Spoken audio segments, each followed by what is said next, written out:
This is a SwimSwam podcast. I am Mel Stewart, and today we have a special guest. This is a part of our Swimming CEO series, our Swimming Leadership series. This man is a big fish. He's a power player. He founded and he is the CEO of the Fitter and Faster Swim Tour. This is the largest swimming clinic business, swim camp business on earth. Ladies and gentlemen, David Arluck. Hey, Mel. Thank you for having me.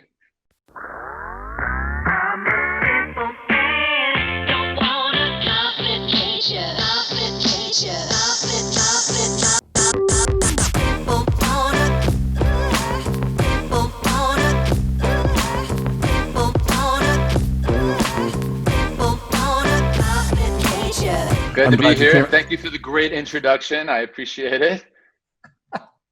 You're the first one. You're the first one in our Swimming CEO series. Did that on purpose because, full disclosure, we are personal friends and we've had a long relationship. Yes, we have, and it's been fun. And for me, it's been great to see the growth of SwimSwam over the years. We got started with our businesses around the same time, and I've always enjoyed bouncing ideas off of you and getting a lay of the land and a lay of the what's going on in the industry, and it's nice to be chatting with you today in a more formal atmosphere, in a more formal context. But let's I'll say this: when I want to give people some context on who you are and what you're about. These are high metrics. If I'm wrong, I assure anybody listening out there that David will correct me, because David is a perfectionist. We can start out right there. He's a perfectionist, and Fitter and Faster Swim Tour launched in 2009. You've had over 100,000 competitive swimmers who've participated. In 2019 alone, you had 20,000 competitive swimmers who participated across 1,200 clinics and camps in 47 states and Canada and the Bahamas. Over 50 Olympians and Paralympians have led these clinics, representing over 100 Olympic and Paralympic medals won. That's a mouthful, but we just wanted to put it out there for context. How do you manage You've done some homework, man. How do you manage that? That's impressive. Well, we have a fantastic team of people. Chloe Sutton, Brett Hawk, Patty Barker, Tyler Clary, Susie Weissman, David Koskowski, Tim Hockerdale, and the list goes on, behind the scenes, making it happen. And now, we're doing a lot of events, but we're living through a pandemic, and it takes about 4 times, what I say is it takes about 4 times as much work to get each camp off the ground and ensure that it's being done safely. For about half the revenue, but it's worth it, man, because it's keeping us in business. It's giving a great experience to the participants. It's bringing swimming to the people all around the country, and we're happy to be doing what we're doing. And thank God for the team. I'm going to get into that in the latter part of our segment because it's. I think that we both mirrored each other, and frankly, you kind of got me up and out of bed and got me moving because I saw some things that you were doing. I'll share that with you in a minute. So people kind of get this. David launched in 2009, but he has a long history in the sport. So to give you the 2009 to 2012 window, he launched, and I had been talking to him about something I was going to do. And as on the lead up to the launch of SwimSwam, he was the person I leaned into and said, "Hey, nuts and bolts, how is this going to work? What am I going to, what am I going to be staring at in the swim industry, and where are the speed bumps, where are the hurdles?" And it was pivotal. And when we launched, it was also pivotal because I had somebody who had real entrepreneurial experience, leadership experience as a CEO to basically hold my hand. So, and lots of times we'll call it a clinical therapist session, because I would be like, "David, this happened. Oh my God." And he'd be like, "You're okay. Just, roll with it. You're going to wake up tomorrow morning. It's going to start all over again." So so when I say our relationship's close, it is close. But let's get back into the history. Long history in the sport. David's an entrepreneur. He's a marketing guy. He was in print in the print business. He was magazine business, but I came to know him as a guy who represented one of the most fascinating personalities in the sport. You worked and collaborated with and represented Gary Hall Jr. How did you? I mean, this guy is. How did you do that? Because that was I imagine that working with I imagine that is an acquired taste on the business side, and I have all sorts of opinions, but I'd like to hear it from you. Well, just to back up just a little bit more, I was always a fan of the sport. My dad was a swimmer. My dad, he graduated Colgate University in 1965, and it was obviously 3 years out from the Olympics. He was not even 20 years old at the time because he had skipped a grade, and he was young for his grade. And I had always wanted to. I'd always been interested in making money for Olympians. And so that was like something that was in the back of my mind. You know, how can Olympians and those who swim at elite level make some money? And I was just a fan of Gary Hall Jr. You know, I became a fan of the sport. And he and I connected through Swim for the Future, which was a nonprofit that I started after the 9/11 terrorist attacks. Are you having a hard time hearing me? No. I'm just letting you know that Oh. I was going to hit this, and you got the I thought narrative you wanted down. me to start talking louder. I was going to start screaming into the mic. So after the 9/11 terrorist attacks, I had a couple friends who were killed in the World Trade Center, and I started a nonprofit called Swim for the Future. And it raised money for deserving kids in New York City to join the swim team there. Through that, I met Gary. Gary gave me a call, and he said, "Hey, how can I help?" And I was just floored that he called me. I was very excited about it. And I asked him, and so he came to New York, and I was just so pleased that he came. And then I set up some meetings with Everlast, the boxing company, and I asked them to make him a robe and introduced him to the CEO at the time, and set up a couple other meetings. And at the end of a trip to New York, I said, "Hey, maybe I should be your agent." And he said, "Hey, let's take it one step at a time." And we started working on the race club together. And then I started doing some, small sponsorships for him, handling some PR. And, long story short, we started working together, and it was a great relationship. And I could tell you tons of stories. So it was a great relationship, and that's how we met. He reached out to me after I started Swim for the Future in memory of some friends who were killed in the Trade Center. Two takeaways from that is that it did begin with Gary Hall Jr., and it did begin from a good place. It came from your heart, and from a collaborative, creative place that blossomed into some really cool things like the race club, like these iconic moments where we saw Gary Hall walk out in the Everlast boxer robe. There were big moments in swim, but this aspect of your business mushroomed and became big. So one thing I want people to know is that all athletes in the Olympic space, they typically work with a nonprofit. And but it's kind of been like cufflinks, window dressing. It was never a foundational part of your future as someone who had Olympic medals and were an ambassador of sport. And I knew your business model was let's begin in the right place, and that was a key ingredient to this business model that you created and worked from. And it seems like if you start in a good place, everything else takes care of itself.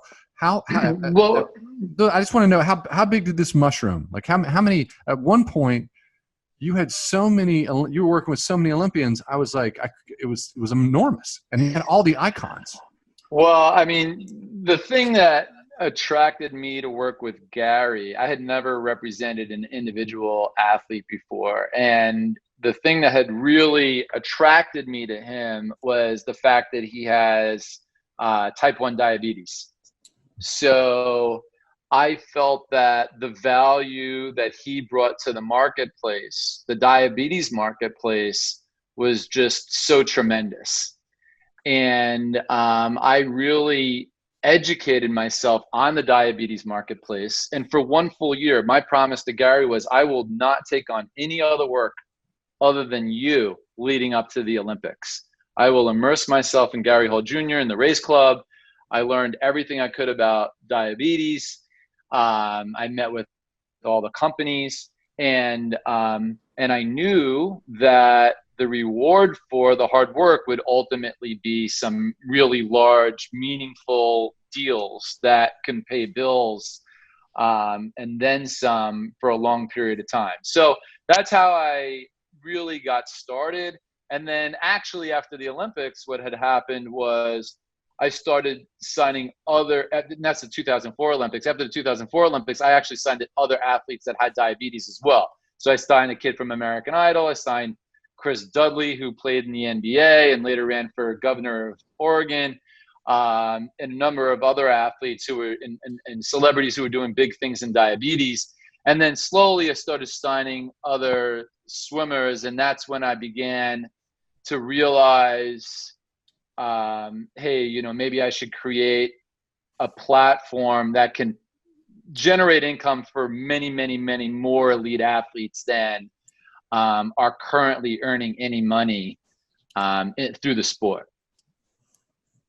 And it's so by 2008, I'm in Beijing. I'm working with David. I'm working for David, and I'm making appearances right and left all over the place.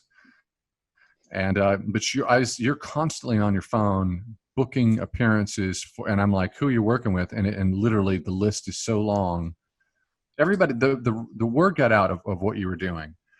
But this is that's background, that's context. It's a little bit off the reservation. I'd like to stay with our core business with Fitter and Faster, and I knew that you had to create a platform because, frankly, in the slow years, there wasn't a lot of opportunity, and we're not all Gary Hall Jr. Gary Hall Jr. transcends swimming, and if you want to work with swimmers, you had to create a business model that really supported swimmers, but ultimately supported the sport.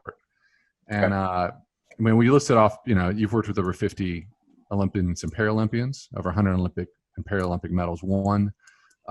Just as a big round number, you don't have to give me business. I don't want to go too much into the nitty gritty, but like what are you outputting in terms of just supporting athletes that are at the elite level running your clinics per year? Through Fitter and Faster? Fitter and Faster. We spend over $1 million a year paying athletes through Fitter and Faster and getting them to events annually right now, and it's growing.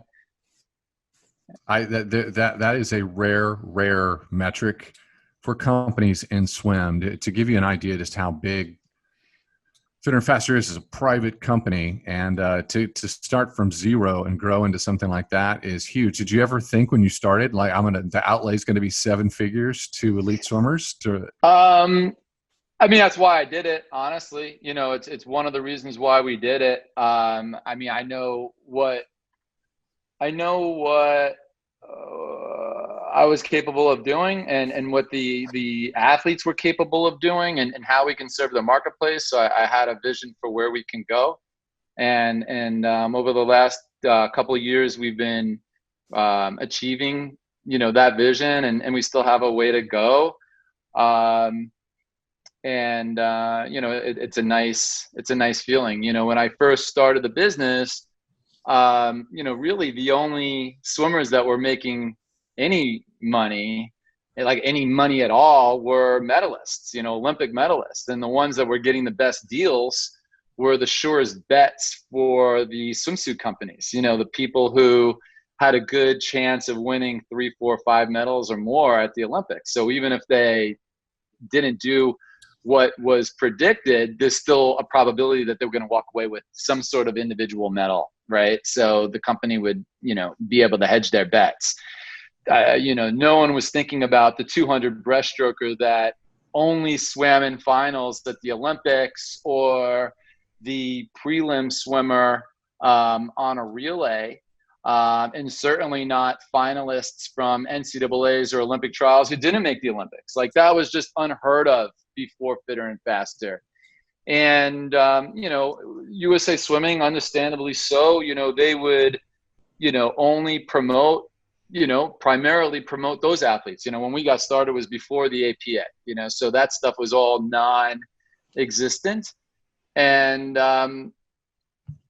so, we created what we could create so that we can really raise the whole tide. It wasn't about just one type of athlete, one type of medalist. It was about raising the tide so that all elite swimmers can make an income and follow their dreams. And we've had a lot of athletes from the United States and other countries who primarily have gotten their income leading up to the Olympics and their trials and made Olympic teams, and their primary income came from Fitter and Faster. So that's a nice feeling. And now we have over 130 clinicians that we work with, and some who work more than others, but everybody works as much as they'd like to, and it's a nice feeling. I wanted to cover that. I wanted people to be aware of the investment that you're making in sport at the elite level, and I also wanted them to understand that there's a way to grow a business in swim. There's a way to handle yourself in this marketplace, and I'm living it right now. With the part of it is if you have a lot of money, or you have a lot of investment, you have a lot of runway, but your product or your service or whatever it is that you're doing in swimming isn't great. At SwimSwam, I can't do anything for you. I can put some high beams on you, but if it doesn't work, it doesn't work. Now, when companies provide a service, they provide a product, and it bounces and it works, that's a great partnership. In my world, your world matters. I need to know that you're being successful, and so it matters to me where you're at, what's going on, and how your business is evolving, and how we can service you. If I'm a swim parent out there and I've got a kid and they want to be inspired, or they want to get over the hump in a certain stroke, what is it that you're providing to them at Fitter and Faster when they're making the choice, hey, my kid's going to go to a Fitter and Faster clinic or swim camp? So, the first thing is, and this was the vision from the beginning, is that it's about the participant. It's about giving them the very best learning experience that they can. And frankly, there are some Olympians that when they show up to a clinic, and none who are currently on our roster, the very first thing they do is they talk about themselves, and they'll keep doing it for 45 minutes, and you lose your audience. So we do, we work with the clinicians to work on their presentation.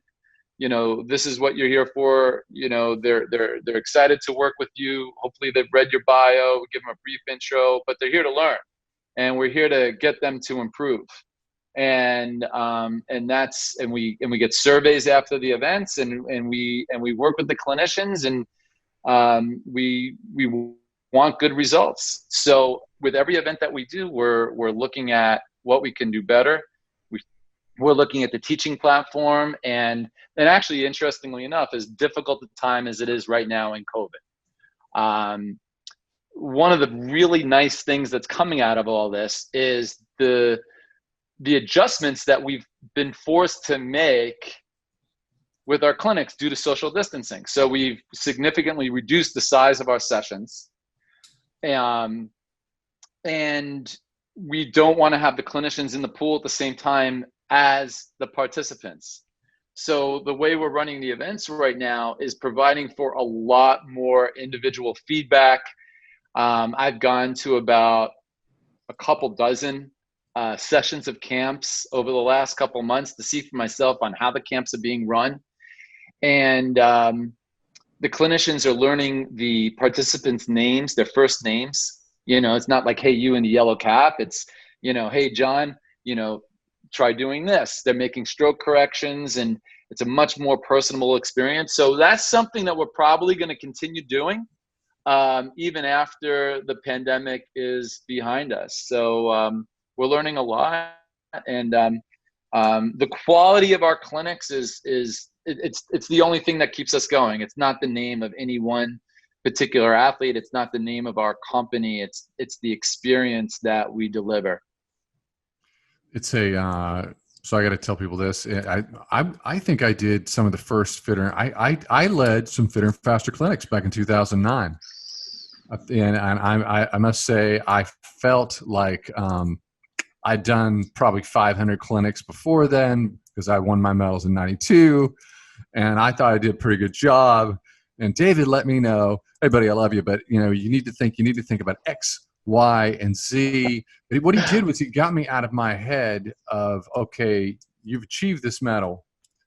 And he goes, but I need you to go back to your mind when you were making those huge gains, when you were having those aha moments in the water between mind body connection.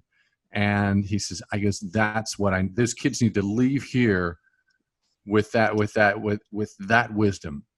And so you made me completely rethink the way I would engage kids from then on, whether I was in a clinic or whether I was just giving a speech at a team, at a banquet. So I have some neuroplasticity because of David Arluck. Well, I'm glad. No, thank you for being receptive to my feedback. And I was at first I was a little offended, but I didn't say anything. I know, and I apologize for that. But thank you. And that's not for everybody. But it's worked. We have a good model, and at the end of the day, like I said, it's about the customer. It's about the participant, and that's what we're here for. Something that is interesting is that we've witnessed on our side during the pandemic, we've seen companies die. We're very close to them. We talk to them. We stay engaged, and frankly, a lot of companies that they weren't in good shape. They just rolled over. And then, but we also saw and I got depressed. It depressed me because I only can control so much. But what I was inspired by was I saw certain companies move fast, and all of the leaders, and particularly CEO, founder, David Arluck, he's like, we're going to learn something from this. We're going to do things a little differently. And you started doing webinars that were off the charts and bringing in guest discussion topics that were happening now that were applicable to coaches, to parents, to kids. And I was inspired. It caught me flat-footed. And to hear what you said about your sessions and what you've learned about social distancing and how to continue to provide your services is you're learning. And I've noticed that with everyone. I've noticed that with everyone that is thriving right now, because swimming is very resilient. What have you learned anything else about your company, about what you're doing other than what you've shared here?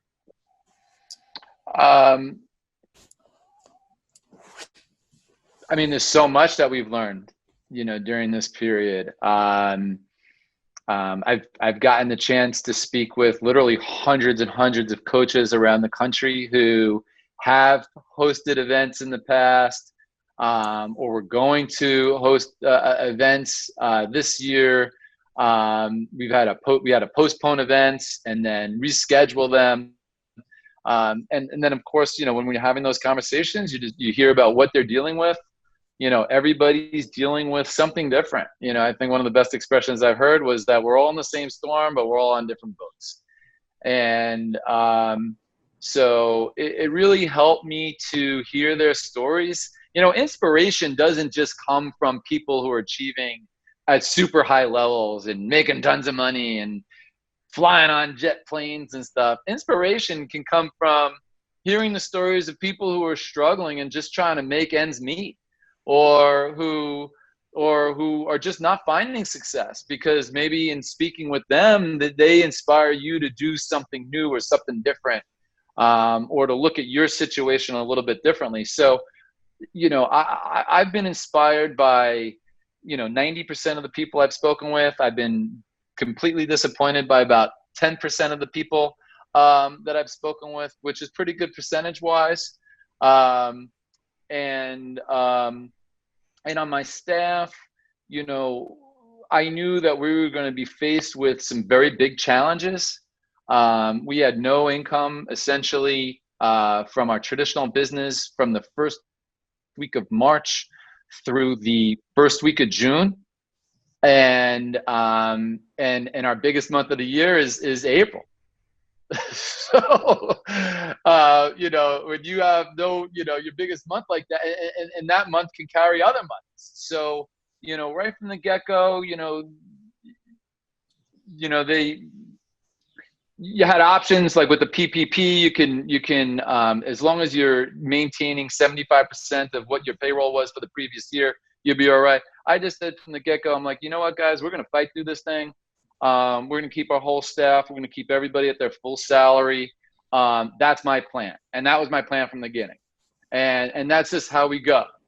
So I got to tell you this: at the start of this, I'm sitting back with a co-founder and also my lovely wife, who is like, you should do SwimSwam, and that's the name of it, because there wouldn't be one, and because she came up with a name. But at the start of it, we were looking at our books and going, this is going to be an interesting period of time. And I talked to you because we were still mulling over, what does this all mean? And I heard what you just shared, and we did the same thing. We were like, man, you know what? We're going to, everybody stays the same. Everybody gets paid. We let everybody know, keep doing what you're doing, going to get paid, and we're going to be strong. And we know that coming out of this, we'll be stronger. But I did hear from you first. I heard you say it, and I went, yeah. Well, I mean, I think that you sometimes just gotta, put it out there and go. You know what I mean? It's like, if you're an athlete, you might say, call out a time and do it. Overextend yourself a little bit and just live up to it, and just figure it out, and that's just what you have to do sometimes, just figure it out. And, so that's what we've been doing. We've enjoyed doing the webinars. It seems like now everybody's doing them. It's a nice way to stay connected with your customer base. We've enjoyed that. And then we also started doing some online programming that we were charging for. So that actually generated some pretty decent revenue for us. And we had tremendous reviews on that. People kept signing up for our online courses. And so that was a lot of fun for us to do. If I want to sign up for an online course, where do I go? You don't do that right now because we're not offering it in the summer. Okay. People actually want to be outside. We want to be outside right now. So this brings up a good topic, and it's something that's very interesting. And in terms of an education platform, frankly, you're the largest in the marketplace. Just one-to-one, where young swimmers, parents, and coaches can brush up with elites, and they can get that instruction in person. But as an education platform, you're really there, and you have it, and you've developed some interesting things. And I've been very bullish on your future because of it, because you have so many, you got so many years behind you doing this. And I'm not telling you to tell us what's going to happen in the future, but swim education is a very good business, and I am kind of curious as to where this is going, because if I want to get faster, I do think that kids learn by I think we're visual learners. Mm-hmm. I think you need to. Without a doubt. I mean, the funny thing is everybody was saying in between 2004 and 2008 in particular that everybody was going faster because of the suits. And I'm like, that's part of it, but they're going faster because of YouTube kids. Because, even Sullivan dropping a fast time in the 50 free over in Australia, prior, in prior times to YouTube, you may not have ever seen that race, and then, so I think that people being able to see other elite level swim on the other side of the world, that's really what helped propel the sport, in my opinion, between 2004 and 2008 in particular. The video, the sharing of information, and now even more so. Now Now people are, they're going to the clinics. They're on deck with the elite athletes. For example, the way we bring elite athletes all around the United States. Plus they're sharing the videos, plus they're getting the webcasts and the webinars and things like that. So, like you said, I think that swim education is, it's important, and it's a good business. It's a beautiful business because when you've been around for so long and you've been successful so long, and it starts at a good place. I think it's fascinating about you that, the Gary Hall relationship started out of a charity that had nothing to do with him and everything to do with you, coming out of a terrorist attack, and then working with athletes. You're like, hey, we're not all Gary Hall. You need a platform. So Fitter and Faster rises up, evolves, and has grown into what is happening now. We're down to about 8 minutes, but I really wanted to ask you this. There are now Fitter and Faster alums. These little kids that participated, competitive swimmers, and we're now seeing them achieve a lot of success, and that must be kind of nice. Can we drop names? Is that fair to drop names? I don't know if you can or not. Well, there was an Olympic gold medalist in 2016 who came to one of our clinics. I do not think that we had anything to do with her success. But she came to one of our clinics in 2010 in Louisville, Kentucky. Reese Whitley went to a number of our clinics, and I had the pleasure of speaking with his parents just a couple weeks ago. We did a Zoom together for about an hour and a half, and I was just catching up with them, and so that was nice. Destin Lasco, a very big, highly recruited swimmer, came to a number of our camps over the years. He was also probably one of the first purchasers of our DVD set that we had done a few years back. It's the best-selling DVDs in the history of swimming DVDs. Kieran Smith, just less than 2 years before he broke the American record in 200 freestyle, came to one of our clinics. And I actually happened to be at that one. It was up in Connecticut. And I heard that there was a kid there who was like 16, 17 years old, whatever he was at the time, who was going like 4:15, 4:16, 500 free. And I knew I had to talk to him. And I knew why he was there. I mean, like, there was, in my mind, there was only one reason why he was probably there, and I just wanted to confirm it. So I went and spoke to him, and the clinician was Connor Yeager, and he said, I assume the 500 free and these other events, I want to pick Connor's brain, and even if I could pick up one little thing, I know it will help me. And then at the end of the clinic, I asked him, I said, hey, did you learn about anything in particular? And he says, the catch. He really helped me learn some things about the catch that I'm going to be thinking about a lot going forward. So that's a cool one. And we've had a number of others that are doing really, really super well. And, it's fun. And now, the last 2-3 years, we're in a much different spot than we were previously. We're doing camps. We have, in the DC metro area, we have over 100 days of swim camps being offered.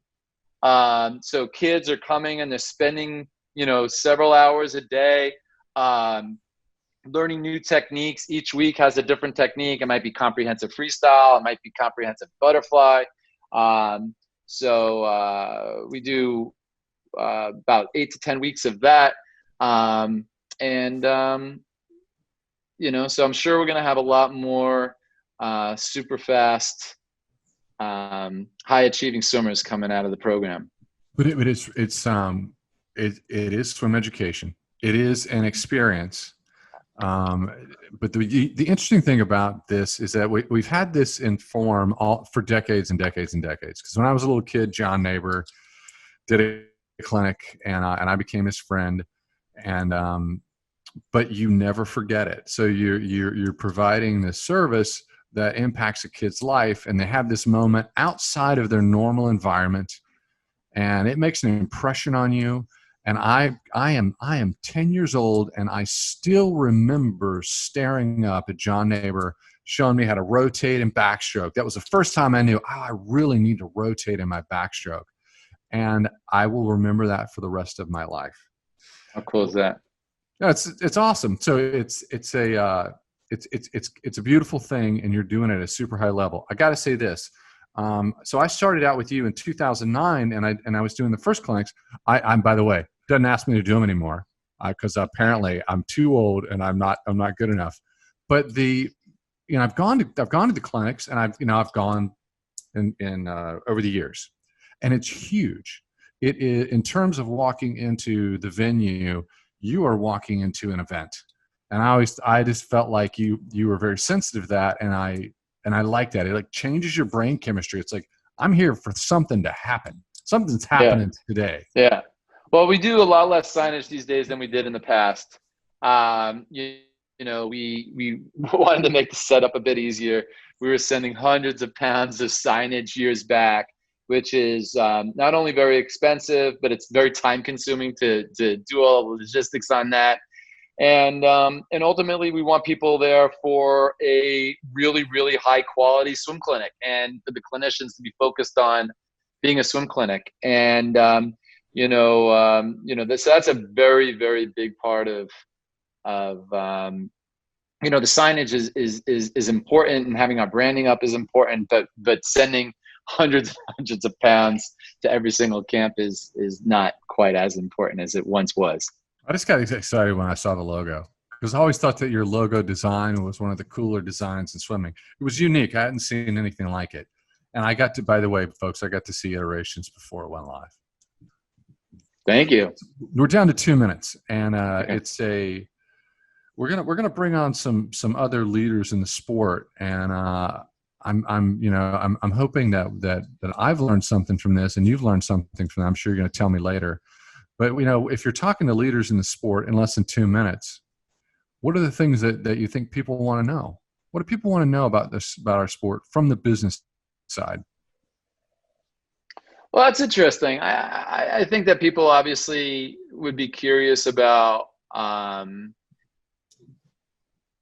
to generate income for their teams. How are teams, making money, what to charge.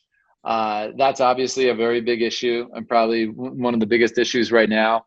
I think making money for NCAA Division I teams, actually Division I, II, and III teams is vital right now.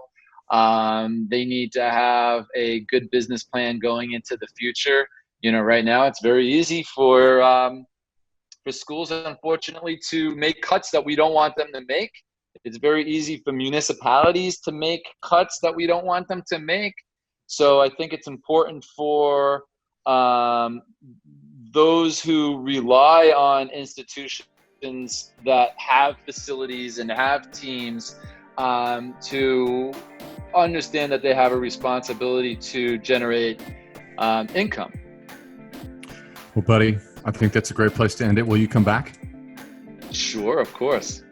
Ladies and gentlemen, David Arluck, founder and CEO of the Fitter and Faster Swim Tour, who is the biggest company in the world providing clinics and swim camps. Thanks for joining us.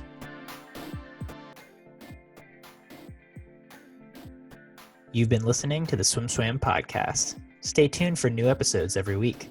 You can take SwimSwam podcast on the go by subscribing on your favorite podcast platform. Look for links in the description below, and be sure to subscribe to our YouTube channel for more videos as well.